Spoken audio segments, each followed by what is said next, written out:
সকাল থেকে হায়দ্রাবাদের আকাশ একদম কালো মেঘে ঢাকা, যে কোনো সময় ঝমঝমিয়ে বৃষ্টি নামতে পারে। বরবাবা জীবন গেছিল অফিসে আর বুট্টু বাড়িতে রয়েছে, কারণ ওর এখন গরমের ছুটি চলছে। দুপুরবেলা কি খাবো কি খাবো ভাবতে ভাবতে ভাবলাম ডিপ ফ্রিজে তো ইলিশ মাছ রয়েছে, এক পিস ইলিশ মাছ বের করে না জলে ভিজিয়ে রেখেছিলাম। নর্মাল হওয়ার পরে আমি একটা মিক্সিতে গুঁড়ো করে নিয়েছিলাম পোস্ত, কালো সর্ষে, সাদা সর্ষে আর নুন দিয়ে।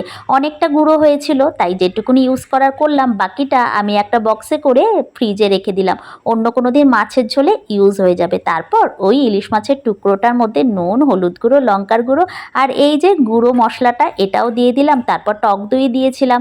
তারপরে এর মধ্যে দিয়ে দিয়েছিলাম অল্প একটুখানি জল আর বেশ খানিকটা সর্ষের তেল। ভালো করে মেখে নিয়ে দুটো কাঁচা লঙ্কা দিয়ে, আমি তো আমার আর বুট্টুর জন্য ভাত করেছিলাম প্রেশার কুকারে, তো যখন ভাতটা করছিলাম তখনই না আমি ওর মধ্যে এই বক্সটা দিয়েছিলাম, একদম এয়ার টাইট, তাই কোনো অসুবিধাই হয়নি। একটা যা সিটি হয়ে দিলেও তারপর না আমার ভাতও তৈরি আর মাছটাও তৈরি। তো আজকে দুপুরবেলা কিন্তু এরকম একটা বৃষ্টি এখনও নামেনি, নামবে নির্ঘাত বিকেলের দিকে। তো এরকম মেঘলা দিনে একার জন্য এক পিস ইলিশ মাছ নিয়ে আমি বসে পড়েছিলাম, বেশ ঝাঁঝ ঝাঁঝ, আর এই দিয়ে আমি ভাত খেয়ে নিয়েছিলাম। বুট্টুকে খাওয়াইনি, কারণ ইলিশ মাছে অনেক কাটা হয়, আমার নিজেরই মাঝে মাঝে গলায় আটকে যাওয়ার ভয় পাই।